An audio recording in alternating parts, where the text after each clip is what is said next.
Udah.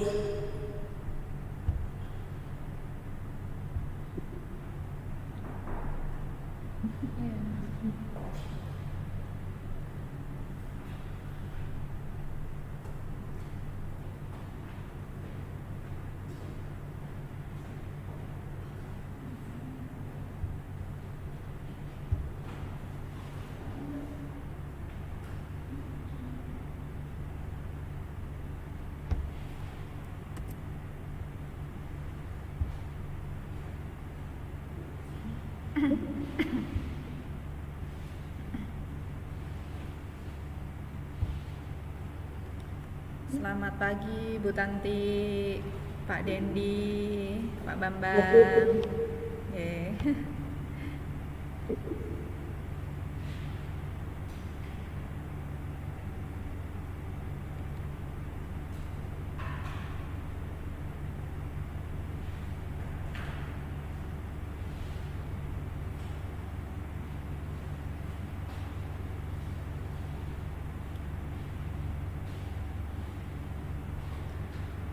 Selamat pagi Pak Awi.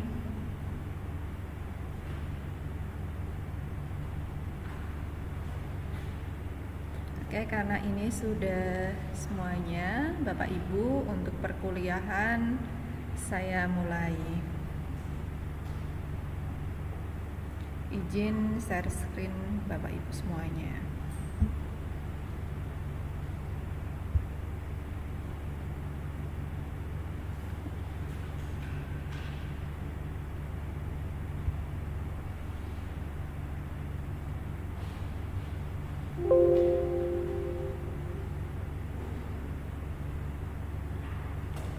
Selamat pagi Bapak Ibu semuanya dan rekan-rekan semua. Terima kasih atas perhatiannya di pagi hari ini dan kedatangannya maupun secara online dan offline ini. Terima kasih untuk Bapak Ibu semuanya di kampus masing-masing. Untuk pertemuan yang ke-9 ini, Mas Mbak semuanya, kita membahas materi tentang motivasi, ya. Untuk tujuan pembelajaran, tujuan pembelajaran di pertemuan ke-9 ini pastinya nanti Mas Mbak semuanya diharapkan dan mampu menjelaskan mengenai ya dari pengertian motivasi, tujuan motivasi, dan cara memotivasi karyawan. Nah, dari pengertian motivasi itu tadi, nanti tujuannya dan pastinya cara memotivasi karyawan dan ada teorinya. Teori motivasi. Teori motivasi ini pastinya Mas Mbak semuanya nanti akan lebih spesifik ya mengikuti ya, artinya itu teori yang digunakan adalah menurut Abraham Maslow. Pengertian motivasi adalah dorongan yang dimiliki seseorang individu ya, untuk merangsang ya dapat melakukan tindakan-tindakan sesuatu yang menjadi dasar atau alasan ya, seseorang untuk berperilaku atau melakukan sesuatu gitu ya. Itulah motivasi. Motivasi itu pastinya di dalam diri seseorang itu terdorong ya, itulah alasan untuk berperilaku, untuk melakukan sesuatu ya Mas Mbak semuanya. Motivasi adalah faktor-faktor yang menyebabkan mempertahankan perilaku individu. Perilaku individu seseorang dikatakan memiliki motivasi, ya, dikatakan memiliki motivasi tinggi itu jika orang tersebut memiliki alasan yang kuat untuk mencapai apa yang diinginkannya dengan mengerjakan pekerjaannya yang sekarang. Ya, inilah seseorang itu apabila motivasinya memiliki motivasi tinggi, pastinya alasannya itu sangat kuat, ya, sangat kuat sekali. Kita lihat untuk 4 pola motivasi, ya. 4 pola motivasi ini, yang pertama ini menurut untuk 4 pola motivasi ini adalah achievement motivation. Nah, ini apa, Mas Mbak semuanya? Keinginan untuk berbuat sebaik mungkin tanpa banyak dipengaruhi oleh prestis dan pengaruh sosial, melainkan demi kepuasan pribadinya. Ya, ada 4 ya, nanti pola motivasi itu menurut Keynes, ya. Setelah achievement motivation, maka ini ada affiliation motivation, ya. Affiliation motivation ini adalah dorongan melakukan hubungan dengan orang lain, pergaulan atas dasar sosial, menyesuaikan diri dengan norma-norma kelompok, ya. Ini affiliation. Salam. Kemudian competen motivation. Competen motivation ini adalah dorongan untuk berprestasi, meningkatkan keterampilan, mencegah masalah dan berusaha untuk inovasi, ya. Adanya Mas Mbak semuanya itu untuk berusaha selalu adanya inovasi-inovasi yang diciptakan. Kemudian yang keempat ini adalah power motivation. Dorongan untuk, ya, untuk mengandalkan keadaan, ya, kekuatan pribadi untuk mengarahkan orang lain, ya. Ini Mas Mbak semuanya kaitannya tentang 4 pola motivasi menurut Keynes tadi, ya, dan Newstrom.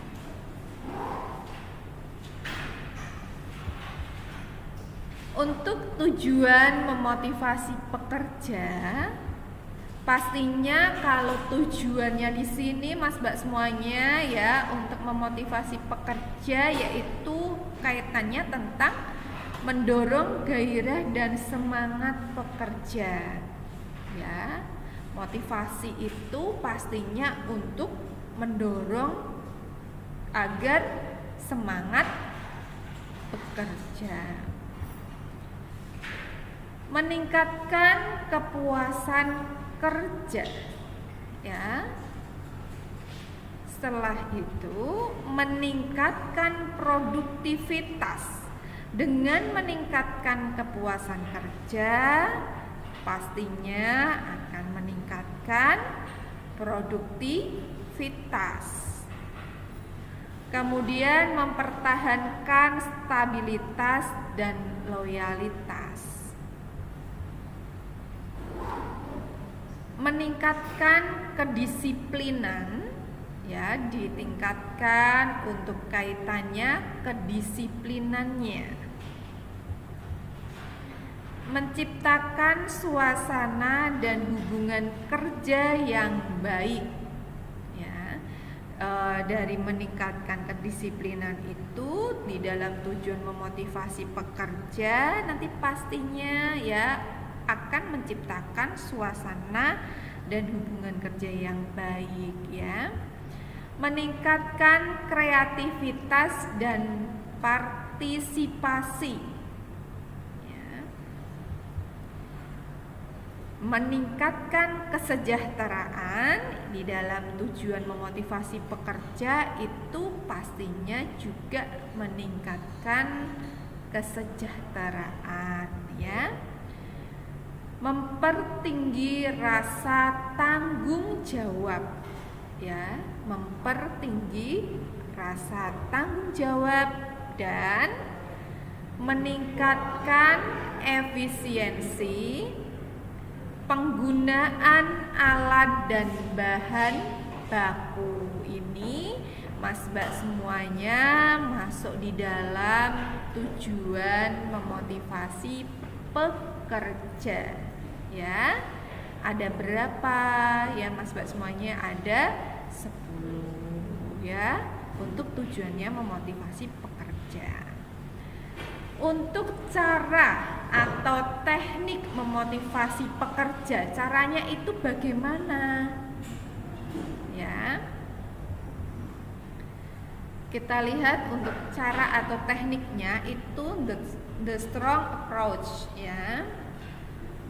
Menekankan kewenangan sebagai pemimpin. Pemaksaan dengan ancaman. Ya, ada pemaksaan dengan ancaman ya.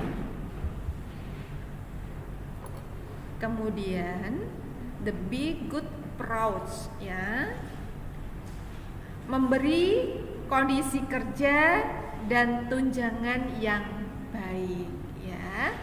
Ini Mas Mbak semuanya, kondisi kerja, kemudian tunjangan yang baik itu pastinya akan baik gitu ya. Kemudian implisit bargaining, persetujuan terhadap hasil kerja ya, terhadap hasil kerja dan imbalan. Adanya persetujuan Mas Mbak semuanya, hasil kerjanya serta imbalannya yang diperoleh. Kemudian competition, yang bekerja baik itu pasti nanti akan mendapatkan bonus yang sesuai. Nah, ini yang bagus Mas Mbak semuanya. Bekerja baik mendapatkan bonus yang sesuai. Kemudian internalis motivation, polarisasi di mana motivasi ini individu ya, berasal dari individu itu sendiri ya. Ini dari cara teknik memotivasi pekerja. Kita lihat untuk perkembangan teori motivasi ya. Perkembangan teori motivasi itu ada teori motivasi klasik ya, ada teori hierarki ya, teori kebutuhan ya, yang pastinya nanti Mas Mbak semuanya itu di dalam teori hierarki kebutuhan ini selalu kita kenal dengan teori hierarki kebutuhan Maslow. Teori X dan Y ya. Ini perkembangan teori motivasi. Untuk teori motivasi klasik ini menurut siapa? Menurut Frederick W. Taylor. Teori motivasi menyatakan bahwa motivasi para pekerja hanya untuk dapat memenuhi kebutuhan dan kepuasan biologis saja. Kebutuhan biologis adalah kebutuhan yang diperlukan untuk mempertahankan kelangsungan hidup seseorang.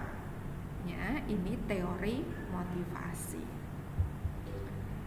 Untuk kebutuhan dan kepuasan biologis ini akan terpenuhi jika gaji atau upah uang atau barang yang diberikan itu cukup besar. Jadi jika gaji atau upah karyawan itu dinaikkan, maka semangat bekerja mereka itu akan semakin Mas-Mbak semuanya? Meningkat ya. Ketika upah gaji itu akan dinaikkan, ya pastinya di situ nanti akan adanya semangat bekerja ya. Jadinya ini saling timbal balik gitu ya Mas-Mbak semuanya. Teori motivasi klasik itu mengungkapkan bahwa manusia itu termotivasi karena adanya tuntutan untuk memenuhi kebutuhan dan kepuasan biologis, di mana kepuasan biologis tersebut berpengaruh oleh besar kecilnya gaji atau upah yang diperoleh. Ini teori motivasi klasik Mas-Mbak semua. Untuk teori kebutuhan teori hierarki kebutuhan ini menurut Abraham Maslow. Kita lihat untuk yang paling dasar itu adalah teori hierarki kebutuhan Maslow. Ini adalah fisiologis ya, fisiologis. Nah, setelah fisiologis ini nanti terpenuhi, maka akan meningkat menjadi rasa aman. Fisiologis itu seperti makan, minum ya, pakaian, tempat tinggal, itu merupakan fisiologis.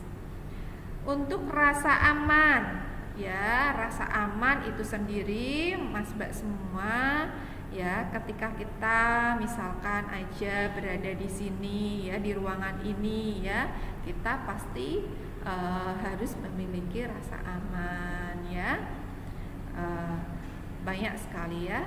Kemudian sosial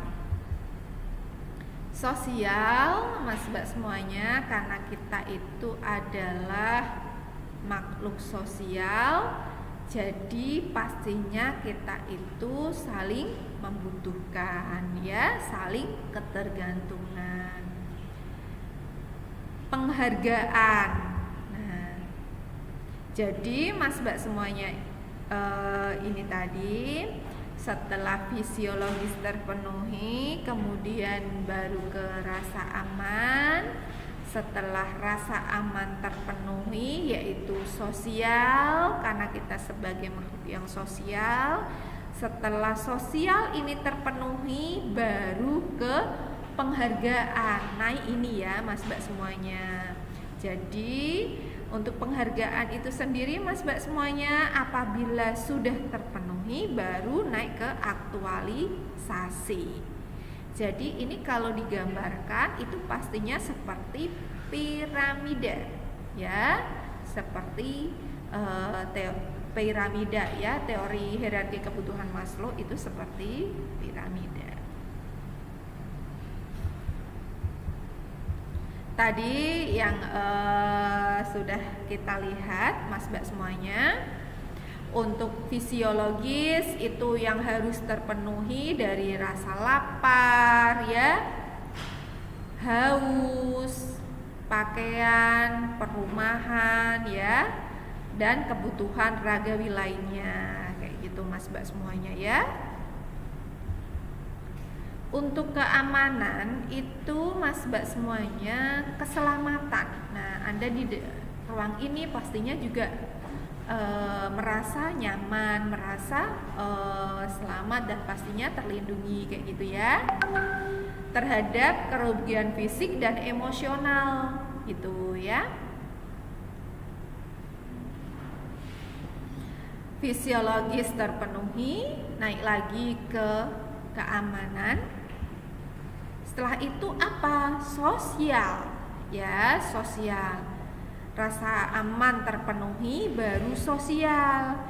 Jadi sosial itu karena kita sebagai makhluk sosial ya, pastinya kita saling membutuhkan ya, kasih sayang, rasa dimiliki, diterima baik dan persahabatan seperti Mas Mbak semuanya di sini ya. Nah, saling bersahabat, saling memiliki ya, ada rasa memiliki. Ketika ada temannya yang tidak berangkat, misalkan seperti itu, pasti juga ditanya kabarnya. Jadi pastinya adanya rasa kasih sayang, rasa dimiliki, diterima baik dan persahabatan ya. Penghargaan. Setelah sosial itu terpenuhi ya, ini adalah penghargaan, adanya rasa hormat ya, yang dicapai itu ada prestasi, status ya, pengakuan dan perhatian. Jadi ini merupakan penghargaan Mas Mbak semuanya. Setelah penghargaan terpenuhi baru ke aktualisasi diri ya. Aktualisasi diri ini dorongan untuk menjadi apa yang ia mampu, mencapai potensialnya dan pemenuhan diri. Ini paling tinggi Mas Mbak semuanya di dalam teori hierarki kebutuhan Maslow. Maka kalau digambarkan seperti piramida ya gitu Mas Mbak semua.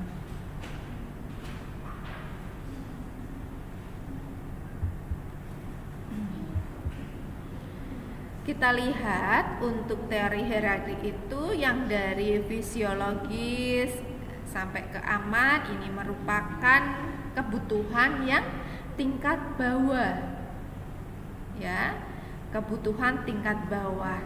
Jadi kebutuhan ini pastinya semua orang itu ya membutuhkan semuanya ya gitu.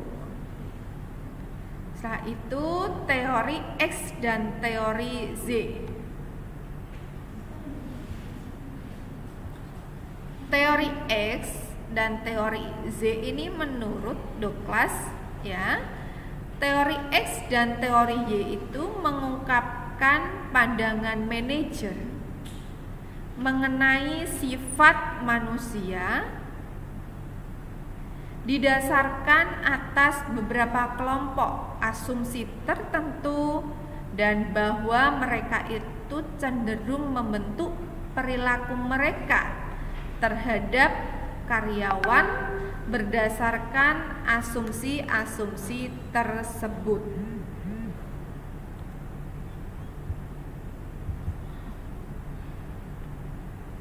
Teori X ya. Karyawan pada dasarnya tidak menyukai pekerjaan dan sebisa mungkin ya berusaha untuk menghindarinya.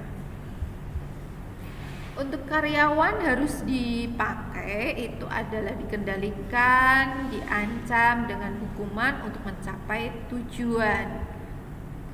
Karyawan akan menghindari tanggung jawab untuk ya kaitannya mencari perintah formal.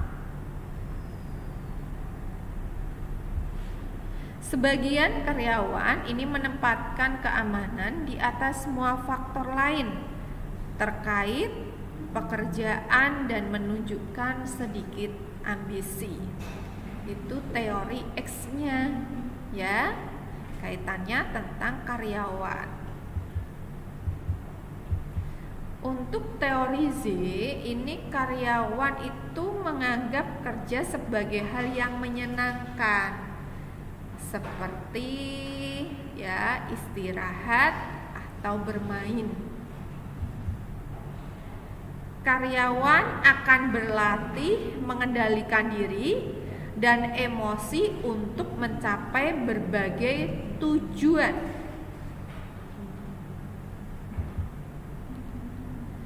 Karyawan yang bersedia belajar untuk menerima, mencari, dan juga bertanggung jawab. Karyawan itu mampu membuat berbagai keputusan inovatif yang diedarkan ke seluruh populasi dan bukan hanya bagi mereka yang menduduki posisi manajemen. Ini teori Z. Kita lihat untuk variabel motivasi. Menurut Kerlinger ya, ada Freud, ada Vedahus ya.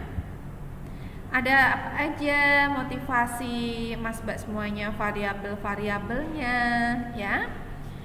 Variabelnya di sini ada motif atas kebutuhan dari pekerjaan ya. Kemudian penghargaan atas lingkungan kerja dan kebutuhan atas imbalan. Ini Mas Mbak semuanya variabel motivasi.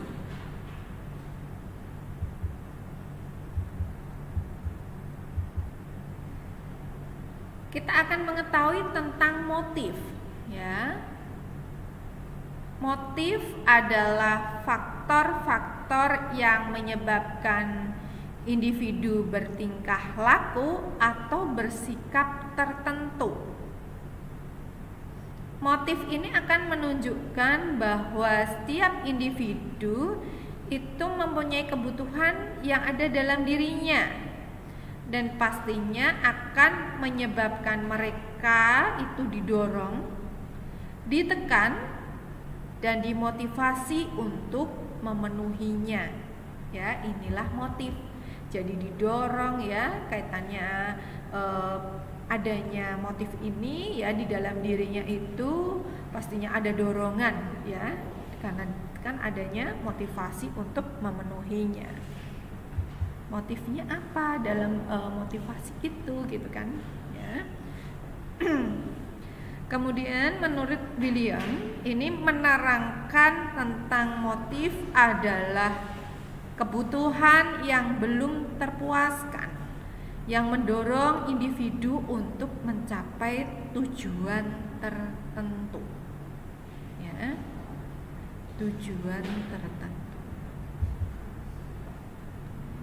Berdasarkan uraian di atas, maka dapat dikatakan motif adalah dorongan yang ada di dalam diri seseorang untuk melakukan perbuatan guna memenuhi kepuasannya yang belum terpuaskan. Ya, ini merupakan dari motifnya. Untuk variabel motivasi kerja, ya, ini mengacu pada ekspektasi teori yang dikemukakan oleh Victor. Dengan subvariabel, kita lihat untuk subvariabelnya, Mas Mbak semuanya. Ada ekspektasi ini, harapan atau kuatnya keyakinan bahwa upaya kerja itu akan menghasilkan penyelesaian suatu tugas. Ya. Instrumentalitas,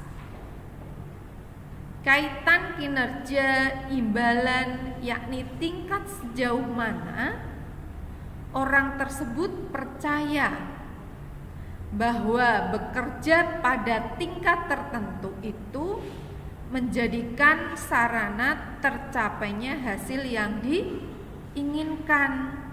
Ya.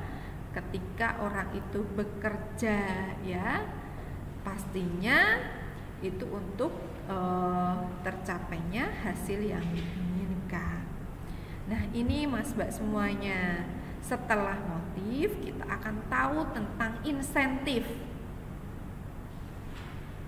Insentif ini mengacu pada pendapat Robert, ya, menyatakan bahwa pada dasarnya, ya, insentif itu adalah perangsang yang menjadikan sebab berlangsungnya kegiatan, memelihara kegiatan agar mengarah langsung kepada satu tujuan, ya, yang lebih baik dari yang lain, ya.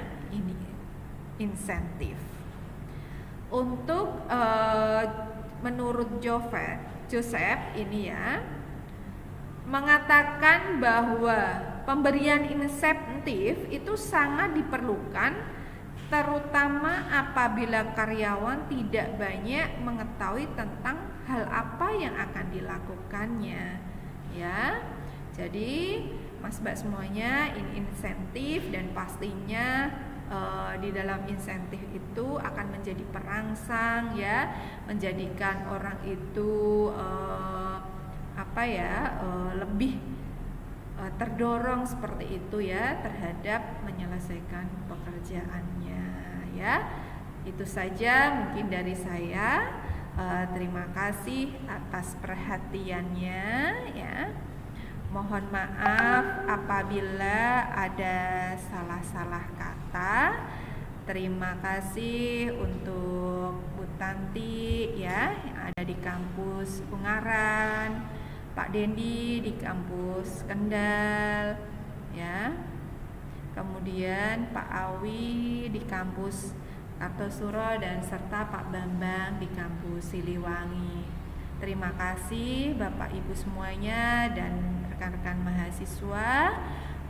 Untuk perkuliahan selanjutnya bisa saya serahkan ke dosen masing-masing, ya, di kampus-kampus cabang. Terima kasih, selamat siang. Wassalamualaikum warahmatullahi wabarakatuh.